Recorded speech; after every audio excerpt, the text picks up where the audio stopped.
I, Rahul Gandhi, having been elected a member of the House of the People, do solemnly affirm that I will bear true faith and allegiance to the Constitution of India as by law established, that I will uphold the sovereignty and integrity of India, and that I will faithfully discharge the duty upon which I am about to enter.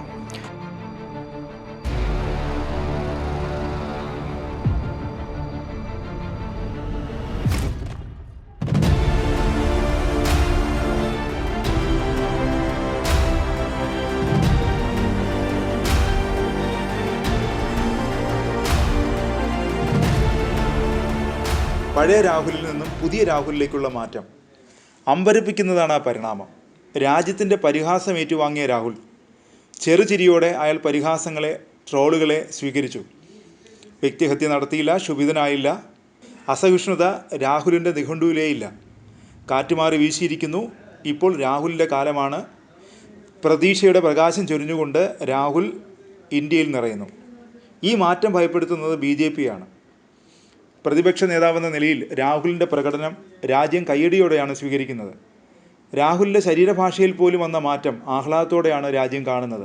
ഇപ്പോഴും അയാളിൽ മായാതെ നിൽക്കുന്നത് സഹജീവി സ്നേഹമാണ്. രാഹുലിനെ ഒതുക്കാതെ മുന്നോട്ട് പോകാൻ കഴിയില്ലെന്ന് BJP തിരിച്ചറിഞ്ഞു കഴിഞ്ഞു. രാഹുലിനെ ചക്രവ്യൂഹത്തിലിട്ട് പൂട്ടാനുള്ള ശ്രമത്തിലാണ് രാജ്യം ഭരിക്കുന്ന പാർട്ടി. നാഷണൽ ഹെറാൾഡ് കേസിൽ തുടർ ചോദ്യം ചെയ്യലിന് ഹാജരാകാൻ രാഹുൽ ഗാന്ധിക്ക് ED നോട്ടീസ് നൽകാൻ ഒരുങ്ങുന്നുവെന്ന വാർത്തയാണ് ഇപ്പോൾ പുറത്തു വരുന്നത്.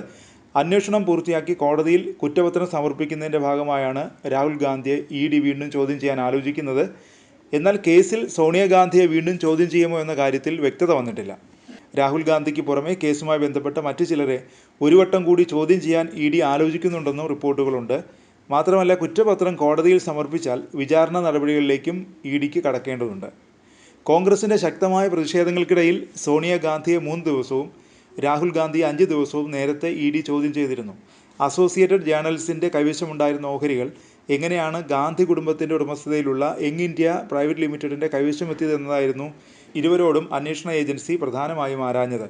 യങ് ഇന്ത്യ കമ്പനിയിലെ 76% ഓഹരികളുടെ ഉടമകൾ സോണിയാഗാന്ധിയും രാഹുൽ ഗാന്ധിയുമാണ്. അസോസിയേറ്റഡ് ജേർണൽസ് യങ് ഇന്ത്യ ഇടപാടിൽ കള്ളപ്പണ ഇടപാട് നടന്നിട്ടുണ്ടെന്നാണ് ED നിലപാട്. Young India journals, associated journals limited എന്നീ സ്ഥാപനങ്ങളുടെ ഉടമസ്ഥതയിലുള്ള 751.9 കോടിയുടെ സ്വത്തുക്കൾ ED ഇതിനോടകം കണ്ടുകെട്ടിയിട്ടുണ്ട്. ബജറ്റ് സമ്മേളന കാലഘട്ടത്തിൽ പാർലമെൻറ്റിൽ നടത്തിയ ചക്രവ്യൂഹ പ്രസംഗത്തിൻ്റെ പശ്ചാത്തലത്തിൽ ED തനിക്കെതിരെ റെയ്ഡ് നടത്താൻ പദ്ധതിയിടുന്നതായി രാഹുൽ ഗാന്ധി കഴിഞ്ഞ ദിവസങ്ങളിൽ ആരോപിച്ചിരുന്നു. ചായയും ബിസ്ക്കറ്റും തയ്യാറാക്കി അവരെ കാത്തിരിക്കുകയാണെന്നും അദ്ദേഹം പരിഹസിച്ചിരുന്നു.